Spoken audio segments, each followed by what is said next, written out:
Una conversación a través de 3 generaciones, un intentar colocar las cosas en su sitio e intentar explicar lo inexplicable. Esto es Las Niñas Zombie, que está en el Centro Conde Duque de Madrid. Celso Jiménez, bienvenido a Te lo cuenta nueva y gracias por estar hoy con nosotros. Un placer, gracias por invitarme.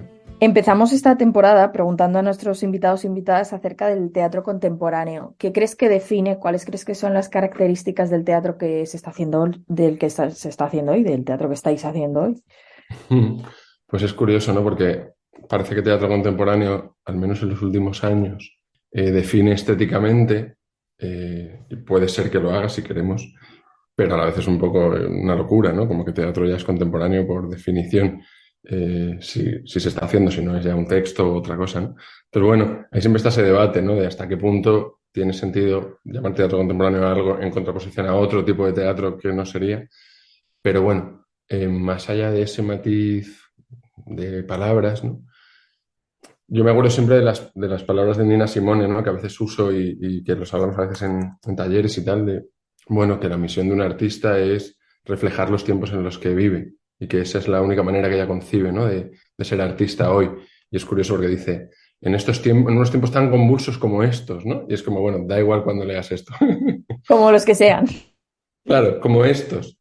Entonces, bueno, para mí tiene que ver con eso. Y eso yo no lo entiendo solo como una temática, de hecho no especialmente, porque, al final las temáticas son las que son y no me importa que sean de agenda actual, de hecho, pero sí hay una forma de hacer las cosas, ¿no? Y lo que yo más conozco que son las artes escénicas, yo sí a veces veo una búsqueda de lenguaje que en realidad que no tiene por qué ir ni en contra ni a favor de todo lo demás. O sea, que haya búsqueda de lenguaje no significa que, no, que tenga más o menos contenido, que sea más o menos performativo. No voy tanto por ahí, sino dentro de tu propio lenguaje, dentro de tu genealogía, dentro de por donde vienes, hay una propuesta, hay un avance, hay una búsqueda, hay algo siempre de investigación que es verdad subjetivo, tiene que ver con lo que tú sientes, pero para mí ese ingrediente que para mí no puede faltar en la creación contemporánea sería la búsqueda de lenguaje, más allá de tu tema y lo que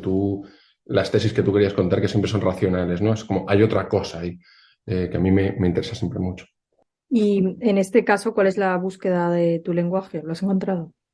Yo creo que algo he encontrado, no, claro, al final son muchos años o bueno, muchos, bastantes, y evidentemente tú mismo te vas dando cuenta de que hay cosas que a veces son más o menos visibles, pero que a ti te dan una guía, te dan un carril, sí, te van persiguiendo también, en realidad, ¿no? Son como obsesiones. Y luego, como yo lo entiendo, o lo que a mí me motiva es que nunca lo has encontrado del todo, o que siempre hay algo más o menos nuevo, al menos para ti, que con lo que tienes que jugar, con lo que quieres jugar. Entonces, yo sin una cosa a la otra me sería difícil. Sentir que tengo algo de lo que tirar, me sentiría como con 19 años y sería como, ¡ah! Y todo sería muy estresante y me querría morir. Y luego, joder, si no sigue habiendo esa búsqueda de lenguaje, igual, ¿no? Me sería como, creo que desmotivante. Bueno, lo que hoy nos lleva hasta ti es Las Niñas Zombie, que está en el Teatro Conde Duque de Madrid. La función comienza con una reflexión sobre los monstruos. Y la verdad es que es curioso porque siempre el mito de los monstruos se ha utilizado casi para representar los temores, lo inexplicable, sobre todo en cuanto a los niños. Y es una Mm. forma de mirar al otro, de entender lo inexplicable. Es curioso como en el siglo XXI seguimos haciéndolo así, ¿no? Sí, sí, y para mí, si te soy sincero, es bastante raro. O sea, quiero decir, no es una semántica en la que yo hubiera pensado mucho, no, y quizá por eso, por lo que hablábamos hace un segundo, ¿no? Había algo para mí inexplicable y misterioso en esa mera semántica, ¿no? En ese mundo de los zombies, en esa cosa un poco de cuento, de fantasía, de fábula, que a mí muchas veces me gusta como espectador. Pienso, por ejemplo, aunque no tiene relación directa, pero para mí indirecta sí, que es el mundo de Miyazaki, ¿no? En todas las pelis, El viaje de Chihiro, Ponyo, todo esto que siempre me gustan mucho y, joder, lo siento muy cercano y a la vez, pues es relativamente lejano, ¿no? Y hay algo ahí de entrar en esa cosa de fábula para contar otra cosa que es atávico, es milenario y que en este caso, por instinto, también hay una cosa de conexión con los tiempos, conectar con lo antiguo, ¿no? Contarlo de una manera que todo el mundo pueda pueda seguirlo a priori, ¿no? Porque es con como códigos más o menos icónicos, ¿no? Eso de monstruos, de fantasía, de imagínate un bosque, ¿no? Para luego ir poco a poco entrando en otro lugar. Al final me es placentero también. Nunca lo había investigado realmente, pero sí que es verdad que creo que me sienta bien, como que me quita un poco de solemnidad y de peso. Al final es verdad que es una forma en que te quita responsabilidad un poco.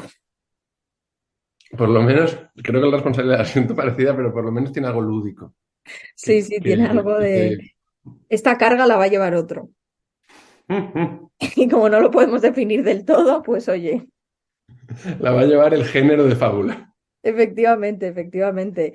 Al final es curioso porque vamos viendo cómo perder la memoria y la conciencia en muchos casos, pues convierte a alguien en una especie de zombie, ¿no? Es un no vivo bueno, que no muere, pero a la vez está en una especie de tierra de nadie. Sí, eso fue para mí un poco uno de los principios del proyecto, ¿no? De, joder, claro, no muere, pero ¿qué es eso, no? O sea, ¿qué es eso en donde no tienes tu vida, no tienes tu identidad, te estás escondiendo, estás a cientos de kilómetros de lo que había sido tu casa?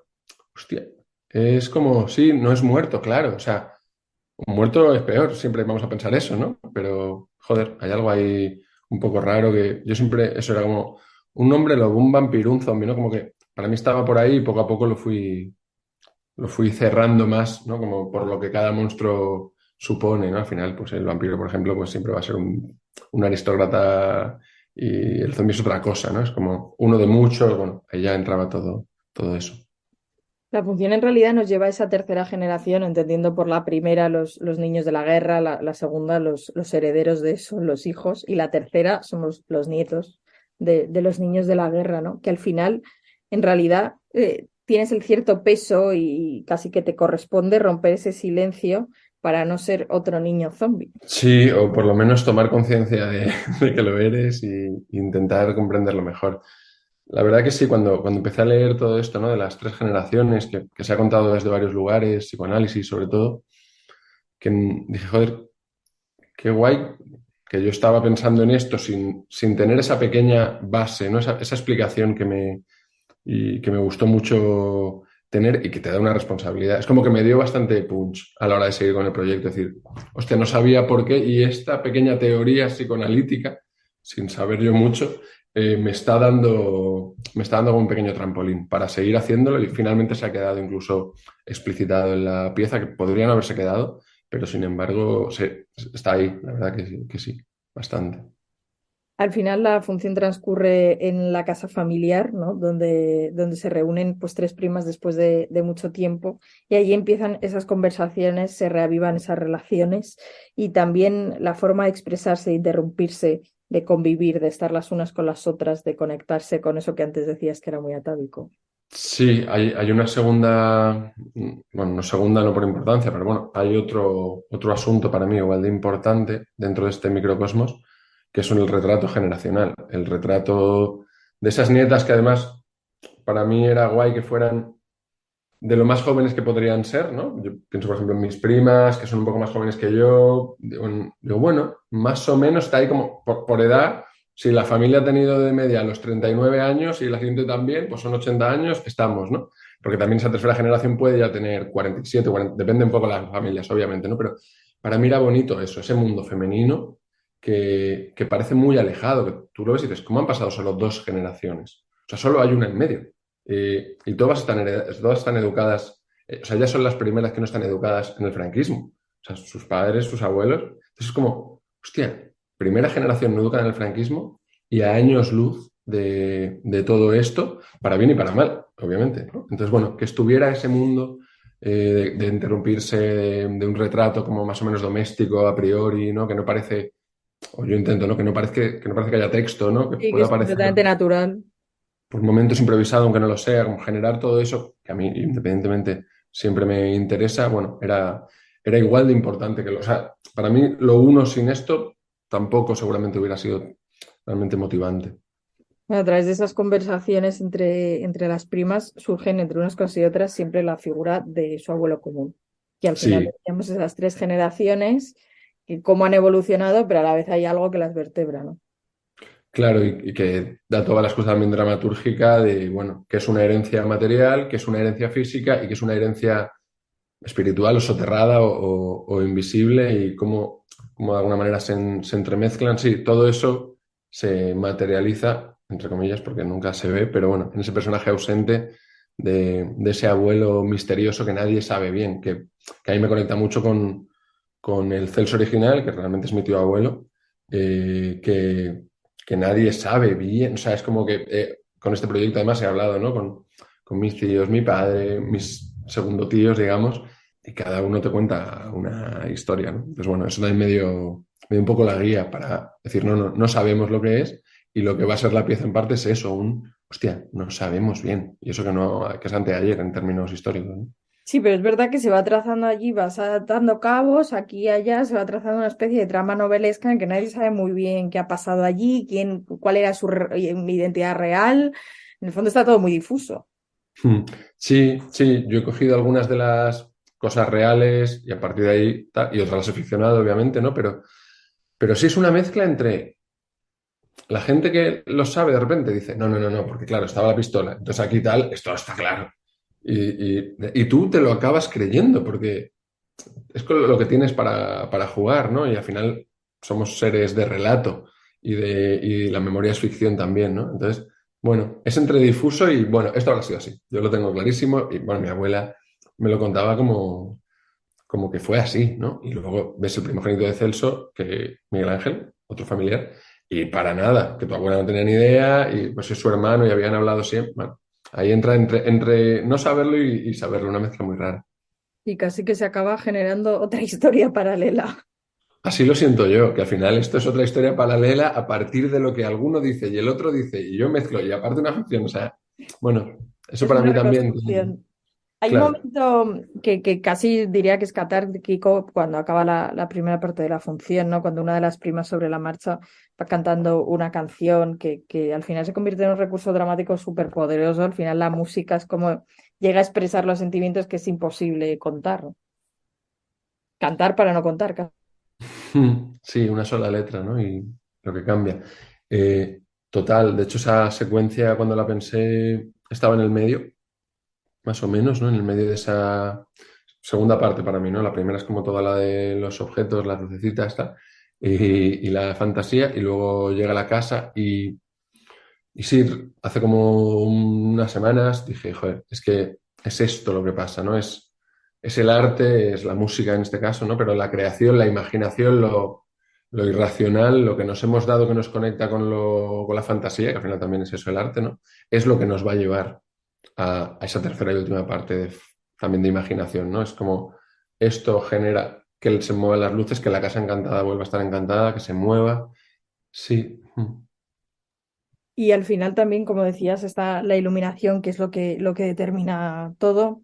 En la primera parte es mucho más acogedora, más cálida, la segunda parte de repente entra una luz fría, casi penumbra, y lo cambia todo. La segunda parte es casi de una manera un poco detectivesca, pues las primas van reconstruyendo todo ese pasado y van intentando darle un sentido a su historia, a la historia de su abuelo, y encontrar al final la versión válida si es que existiese. Ujú. Sí, total. A mí me gustaba esa idea también un poco, ¿no? De una manera muy extraña, pero de true crime, ¿no? Vamos a ver, entonces entró por aquí, salió por la derecha. Y sí, es como, al final es una imaginación, obviamente, ¿no? Podría haber sido esto, pero nos lo estamos inventando y no, ellas van repitiendo, ¿no? La fórmula que encontré es lo que yo imagino es, lo que yo imagino es, lo que yo imagino, pero luego te lo cuento como si fuera. Y al final se está materializando y el espectador sin querer, aunque te estén diciendo que es una imaginación y tú sepas que es imposible saberlo, el hecho solo de ponerlo en escena te hace tomarlo como cierto, como una versión, es lo que tú decías, definitiva o verosímil, cuando es difícil de creer, ¿no? Toda la peripecia, pero las cosas también pasan así y pasan Y de es alguna verdad manera siempre.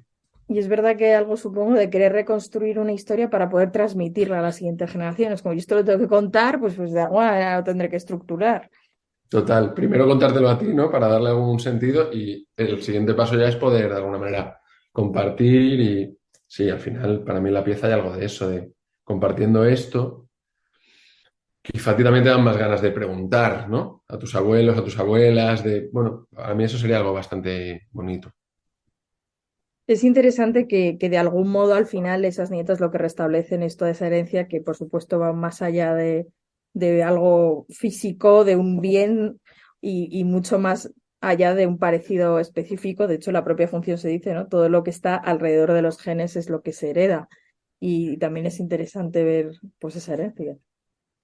Sí, sí, de hecho, luego yo no tengo ni idea, obviamente, científicamente, pero estuve leyendo mucho en una etapa del proceso sobre epigenética, ¿no? Como que se está empezando también ahora a saber más y a estudiar más y a dar como por válido relativamente algunos estudios, ¿no? Claro, ¿qué pasa si hay una generación que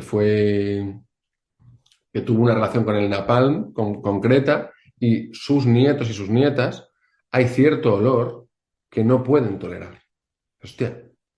Y el 30% es, ¿no? Como sube un 30% la gente que no puede tolerar según qué olor, si tus abuelos sufrieron. Y dices, hostia, es que, pues, digo, no tengo pruebas, pero tampoco dudas. O sea, algo queda Algo ahí. pasa.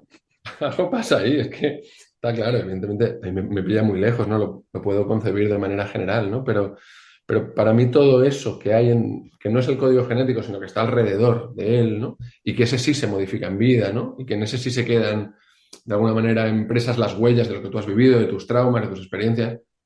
Eso, sin tener yo ni idea, eso se pasa de alguna manera. Algo está pasando ahí, ahí están los zombies. Sí, sí. Al final las niñas zombies va mucho más allá de una historia de memoria, que también, sino en el fondo de una historia de identidad personal, de identidad individual y también de cómo hay una identidad muchas veces impuesta, ¿no? Sí, al final es un poco todo eso, ¿no? Una identidad en parte también es relato, seguro que será epigenética y seguro que es muchas cosas y clase social sobre todo, pero hay algo también de relato y siempre pasa, ¿no? Yo recuerdo cuando estaba con un proyecto que estábamos que se llamaba Cine hace como 6 7 años, que de alguna manera me recuerda a esta pieza, ¿no? Esa obra. Joder, yo hablábamos con algunos niños robados y era como, joder, recuerdo mucho una cosa que se repetía, que era, yo no lo sabía, pero lo sabía. Y cuando me enteré con 40 años, fue como, ahora entiendo, porque yo no me sentía reconocido, porque yo me sentía extranjero, porque yo no acababa en conectar, porque me sentía eso, un otro con respecto a mi propia familia a priori, ¿no?